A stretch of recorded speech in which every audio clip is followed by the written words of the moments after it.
Recently, too many people that I know have passed away. Most of these were childhood friends, people that I grew up with, and before the list gets any longer, I decided to pay a quick visit down to my hometown, see some old friends, catch up on times, some of whom I hadn't seen in decades. There's something sobering about the realization that one's youth is gone. For me, it's been a lesson hard taken. I always knew I'd get old. I just thought it would take longer. And yet there I was, looking at my old friends, trying to fathom the strange transformation that time had wrought upon all of us. And every time I thought, wow, you guys look old, I remembered that so do I. Anyway, as several of our friends had recently shuffled off their mortal coil, our conversation inevitably, focused on our own mortality. And, of course, we made stupid jokes about who would be next, but there was a poignant discomfort in our jest, and perhaps some existential angst mixed in there. But, as often is the case, humor is pain at a distance, and our humor was very poorly disguised pain. Anyway, our conversation became an ongoing discussion that examined some of the fundamental questions that all of us should be asking ourselves throughout our lives.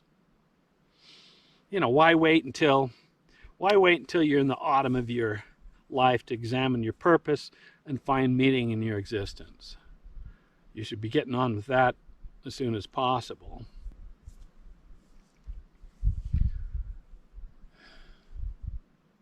Sitting up here on this Montana mountain with a cool breeze blowing and autumn in the air, here's my old man advice to you, and it's your prerogative to take it or leave it. Make peace with the inevitability of your own death.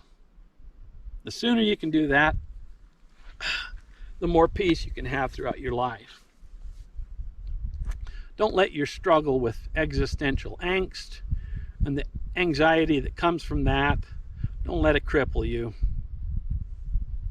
Be kind and compassionate to others, but be kind and compassionate to yourself.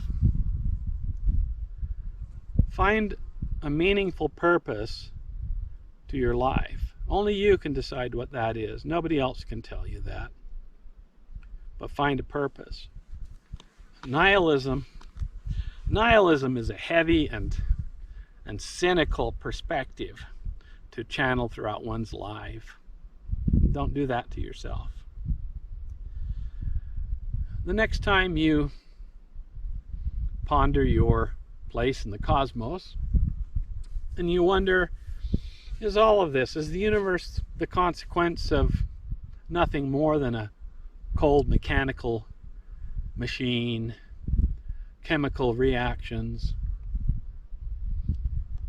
almost cruel in its apathy? The next time you start to wonder this, bear this in mind.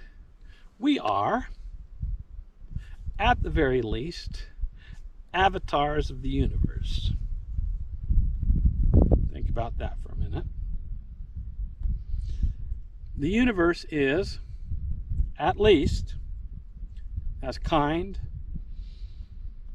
moral, compassionate, and loving as you and I.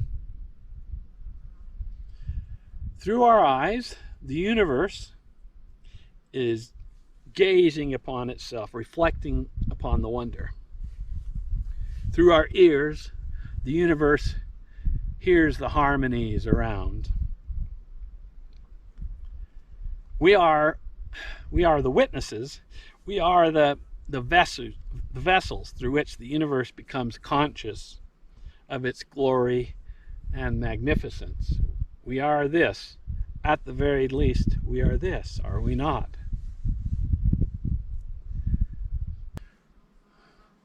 What if the meaning of life is just to be alive? Why overcomplicate things? Many of us find ourselves bearing a great burden with a heavy sense of purpose to achieve something greater than ourselves. Why not just live in harmony with the universe and go with the cosmic flow? Do you remember that light-hearted and playful way that you viewed your life when you were a child? I can remember it. It's a very distant memory, but I can still remember it. Well, why did we ever deviate from that? All of these many things that trouble our minds are transient and ultimately pointless worries. Find a beam of sunshine within yourself and play. All right, let's go take a look at this mountain.